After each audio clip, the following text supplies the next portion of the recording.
वळूया पुढल्या महत्त्वाच्या बातमीकडे। पंकजा मुंडेंनी सभागृहात कांदळवन वनासंदर्भात भाष्य केलेलं आहे।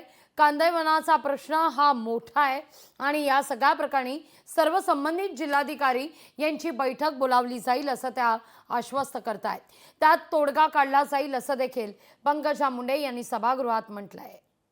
सीआरझेडची कमिटी आम्ही आता फॉर्म होण्याची वाट पाहत होतो, जी 2 दिवसापूर्वी केंद्र शासनाने अप्रूव्हल दिलेला आहे।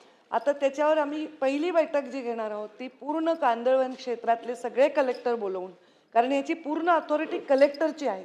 कलेक्टर याचे मुख्य आहेत, त्यांना तिथे निश्चित करायचं की कांदळवन कुठे आहे आणि त्याचं प्रोटेक्शन करण्यासाठीची पूर्ण व्यवस्था।